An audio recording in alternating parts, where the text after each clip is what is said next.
Hey guys, welcome back to my China series. And today, we're in the capital, the heart of history, heritage, and imperial grandeur, Beijing. Beijing is one of those cities that perfectly blends ancient culture with modern charm. From grand palaces to buzzing night streets, from spiritual temples to high-end malls, this city has it all. So sit back, relax, and let's explore Beijing together. So, after an amazing time in Shanghai, we took a short flight to Beijing and landed around 2 p.m. our home for the night, the Sun World Dynasty Hotel, right in the heart of the city. The hotel was really spacious, comfortable, and beautifully designed, perfect for a relaxing stay after a long flight. And the best part? It's right on Wangfujing Road. Yes, literally walking distance from one of Beijing's most happening spots. So you can just step out of the hotel and you're right there, in the middle of all the action.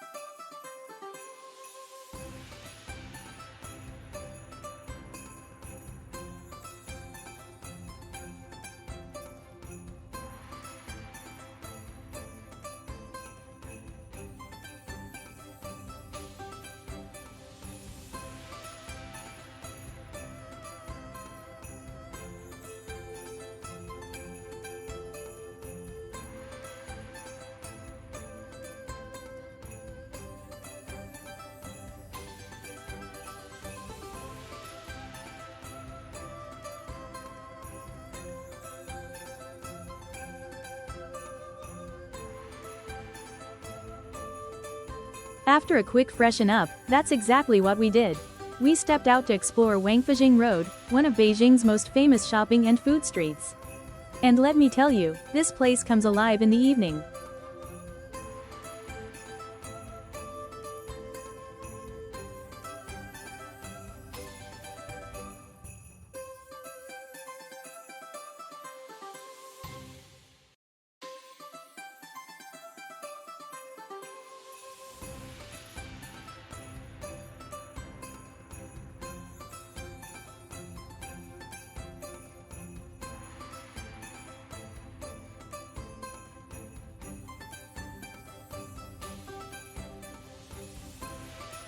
There's music, dancing, street performers, the vibe is just electric. You'll find everything here, from traditional Chinese snacks to luxury brands like Huawei and Apple. The entire street glows with neon lights, and the energy is just contagious.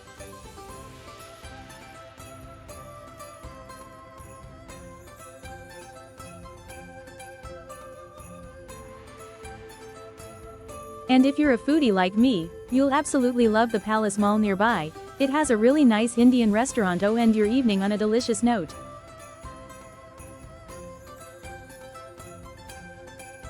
So after soaking in the vibrant nightlife of Wangfujing, it was time to head back and get some rest, because day 2 had some beautiful plans ahead.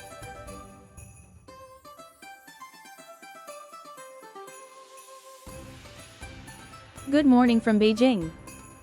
Today, we're starting our day with one of the most peaceful and beautiful places in the city, the Lama Temple, also known as Yang Temple.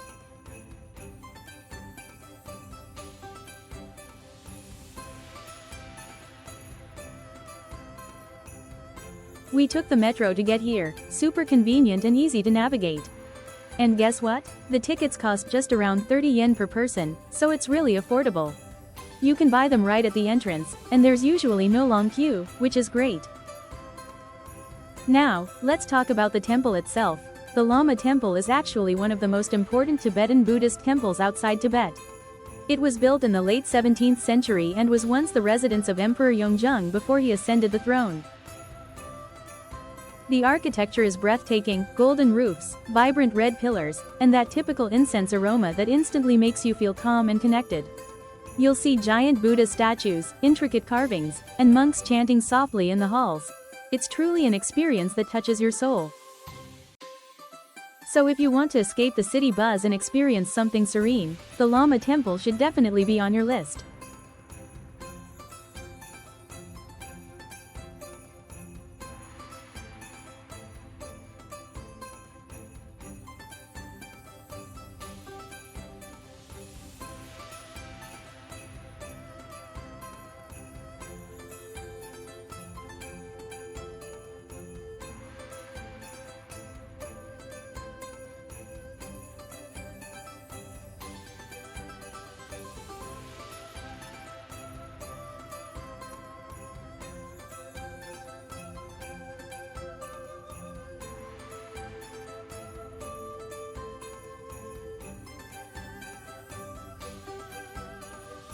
So after spending a peaceful morning at the beautiful Lama Temple, we stepped out, and just next to it is one of the most charming areas of Beijing, the hutongs.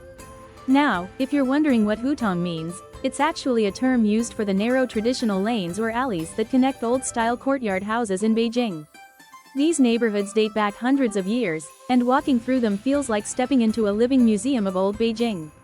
The word, hutong, actually comes from a Mongolian term meaning, water well, because back in ancient times, these lanes were built around community wells where people gathered, socialized, and built their lives.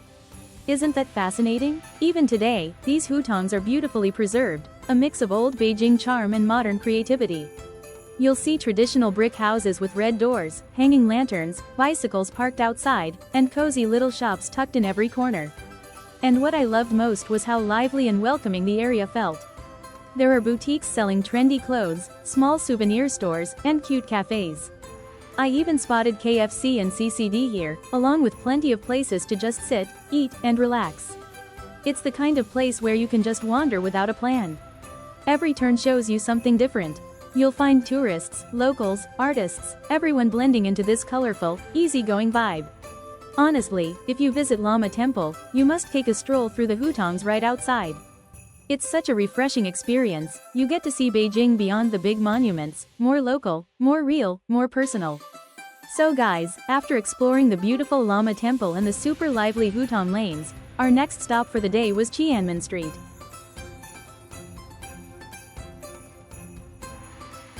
Tiananmen Street is one of the most vibrant and historic streets in Beijing. It's just outside the southern gate of Tiananmen Square, and trust me, it's so beautiful. The best part? There's no entry fee, it's completely free to visit. But yes, remember, you must carry your passport. They'll check it at the entrance, like most attractions in China. So, your passport is literally your travel pass here. The vibe here is just amazing. You'll find authentic Chinese restaurants, street-side eateries, and traditional dessert shops. The aroma, the colors, the sound, everything feels straight out of an old Chinese movie scene. And if you love shopping, oh my god, this place is perfect for you. From traditional Chinese dresses to beautiful souvenirs, scarves, and handicrafts, there's so much to explore. I even ended up buying 2 traditional Chinese dresses, couldn't resist. They were just too pretty.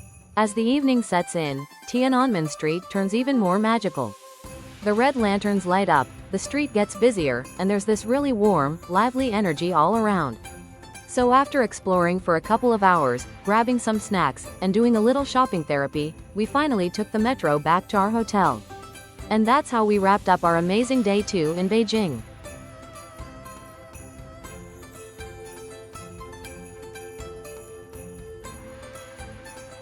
And now guys, welcome to the Great Wall of China. This has always been a dream destination for me, and finally, here we are.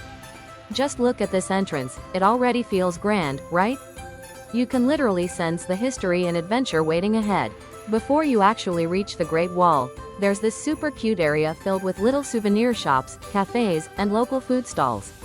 It's so picturesque, like a mini village right at the foot of the wall.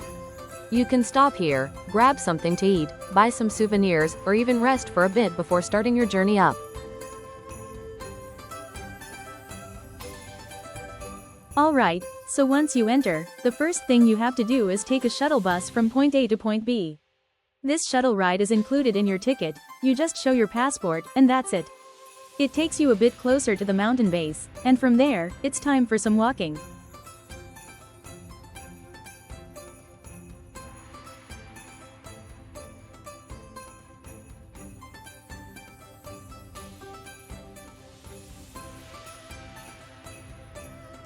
Be ready, because it's a lot of walking. We walked through this beautiful path lined with shops. There's even a subway outlet and a few local food corners on the way. It's honestly very pretty and lively.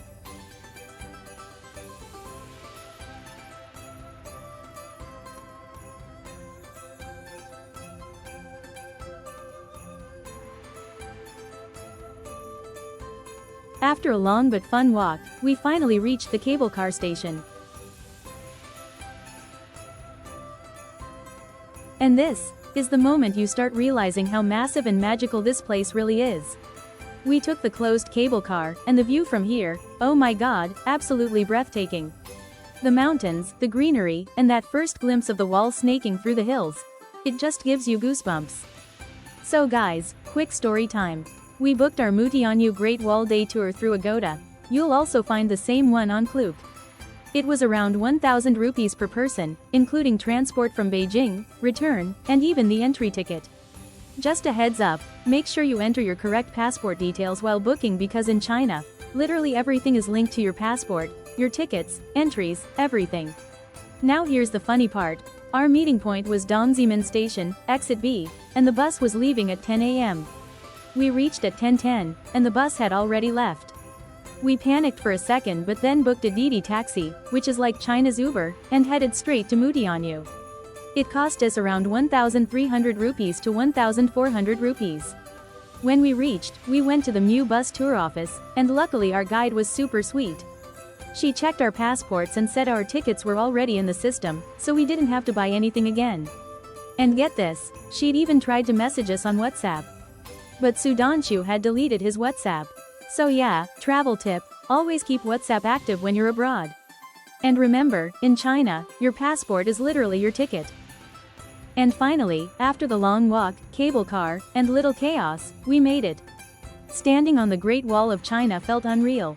It's one of the most iconic landmarks in the world, originally built over 2,000 years ago, during different dynasties, especially the Ming dynasty. It stretches for more than 21,000 kilometers, and every brick, every section has its own story. Just imagine, centuries ago, soldiers used to stand right here, guarding their land, and now, we're walking on the same path. It's surreal. We spent a few hours exploring, clicking pictures, soaking in the views, and honestly, every moment felt worth it. Oh, and let's talk about the Beijing weather. It's full of surprises. When we reached the top, it suddenly started raining, so we had to buy raincoats right there. But guess what? After 15 minutes, the rain stopped and the sun came out shining bright again. Sun, a little rain, a little sunshine. That's the real Great Wall experience for you. By evening, we were back in Beijing, tired, yet completely content. The day at the Mutianyu Great Wall had everything, a bit of adventure, a few surprises, and moments we'll never forget. It wasn't just a trip, it was a memory carved into our hearts. Welcome to day 4 here in Beijing, and today we're exploring one of the most iconic landmarks of China, the Tiananmen Square. Just being here honestly feels so surreal. This place holds such immense history and significance for the entire nation. It's often called the heart of Beijing. Quick tip: to visit Tiananmen Square, you need a prior reservation linked to your passport. No reservation, no entry. It's free and easiest to book via WeChat or ask your hotel reception to help. Here's Tiananmen Square, one of the largest public squares in the world. Built in 1651, it's seen some of China's most important moments. Right ahead is the monument to the people's heroes, and behind me, the Tiananmen Gate, leading to our next stop, the Forbidden City. So once you cross Tiananmen Square, our next stop is the Forbidden City. We didn't have advance tickets, so we bought them at the entrance, just 50 RMB per person. Super affordable. Tip: buying online through apps like Klook can be pricier, so it's often better to get tickets directly at the gate. Another important tip: the Forbidden City is closed on Mondays, and weekends get crowded. For a better experience, try visiting on a weekday. Welcome to the Forbidden City. Ever wondered why it's called Forbidden? For almost 500 years, this place was off limits to ordinary people. From 1420, when it was completed during the Ming Dynasty, until 1925, only emperors, their families, and top officials could enter. It wasn't until 1925, with the opening of the Palace Museum, that the public finally got a peek inside. And wow, the architecture is breathtaking. Over 980 buildings and around 8,700 rooms. Each chamber tells a story, from the emperor's living quarters to grand ceremonial halls and serene gardens. We explored some of the main halls, and honestly, every corner feels like stepping back in time. The details, symmetry, and colors, it's pure majesty. After exploring about 3 to 4 main chambers, we decided to exit from the 4th gate, because the complex is huge, and you can literally spend the entire day here if you want. It was truly an incredible experience, walking through a place that once was completely forbidden for centuries. So if you're visiting Beijing, make sure you don't miss the Tiananmen Square and the Forbidden City, they're absolute must-visits. After a long and beautiful day exploring history, we came back to our hotel, the Novotel Beijing Peace, located right in the heart of the city near Wangfujing Street. And now, it's time for a quick room tour. We stayed in one of their executive rooms, and honestly, it was stunning. The room was spacious, modern, and had this amazing 180-degree view of the Peninsula Hotel in Wangfujing Street. Natural light just floods in, it feels so bright and airy. The setup was super cozy, a comfy seating corner, a large wardrobe, a sleek dressing space, and a beautifully designed washroom. Plus, staying on the executive lounge floor meant we had access to the lounge for breakfast and evening snacks. The spread was delicious, and the service was top-notch. So if you're visiting Beijing, I highly recommend Novotel Beijing Peace, perfect location, amazing rooms, and wonderful hospitality. In the evening, we just explored a few spots nearby, grabbed a bite, and called it a day. So that wraps up our day 4 here in Beijing, a day full of history, beauty, and culture. From Tiananmen Square to the Forbidden City, this day truly made me fall in love with Beijing's royal charm. See you in the next day.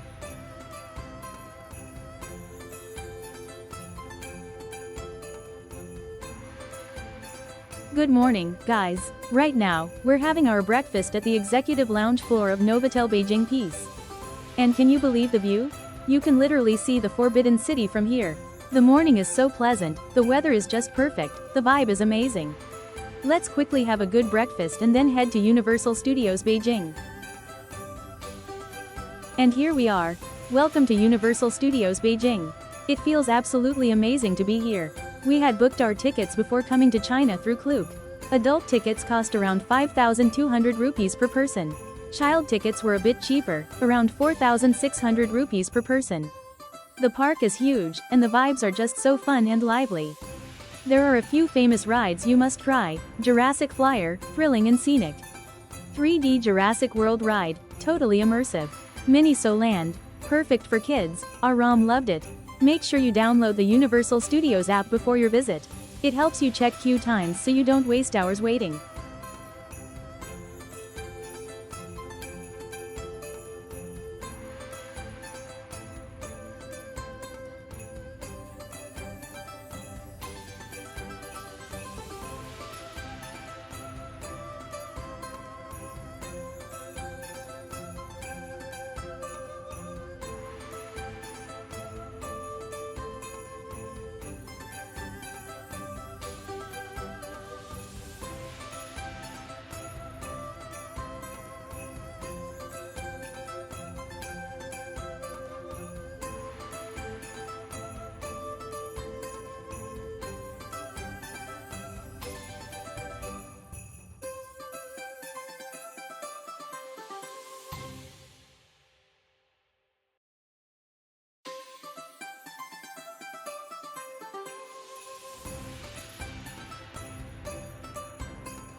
And now we're entering the Harry Potter section. Wow, it feels magical.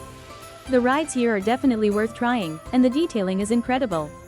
Next, we explored the Tron area. The rides here are super fun too. And finally, we ended our day at the Panda section, which is really cute and relaxing.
With a heavy heart, it's time to say goodbye to Universal Studios Beijing. What an amazing day! The rides, the atmosphere, everything was perfect.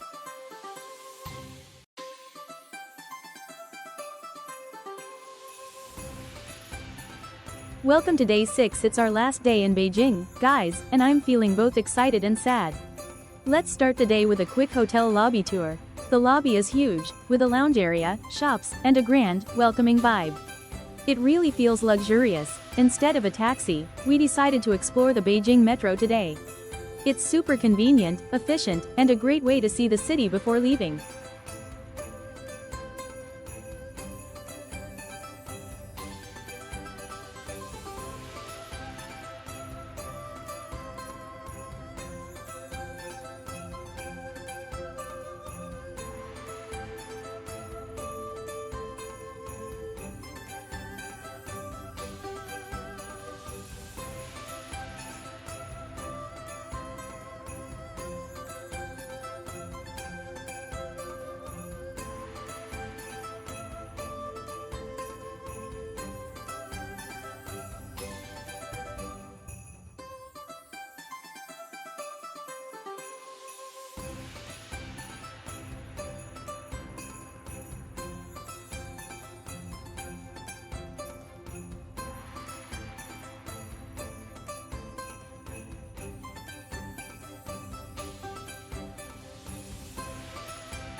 Welcome to Summer Palace. The Summer Palace tickets were just 30 yuan per person, which is really affordable.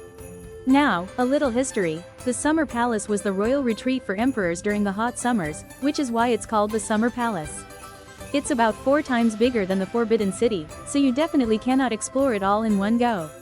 The palace is breathtaking, beautiful halls, colorful bridges, serene gardens, and a huge lake where you can even take a boat ride to explore from one section to another. Every corner is photogenic, and it's truly a must-visit if you're in Beijing.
After the Summer Palace, we came back to the city and visited the Hutong area near Lama Temple one last time. Walking through these charming alleys, seeing the neat houses, local life, and the peaceful streets, it was a beautiful way to soak in Beijing's real vibes before leaving. As the city starts glowing in the evening, I realized it's time to head to the airport. Saying goodbye is always hard, especially to a city as vibrant and welcoming as Beijing. Here we are at Beijing Airport, and wow, the city looks so alive. Saying goodbye to Beijing in China with a heavy heart, but I'll be back. What a trip, from Shanghai to Beijing, exploring sights, riding thrills, and soaking up the culture. If you enjoyed this, like, share, and subscribe. Got questions about visa, tickets, or budget? Drop them below. Stay tuned for my full 12-day China budget vlog. You don't want to miss it.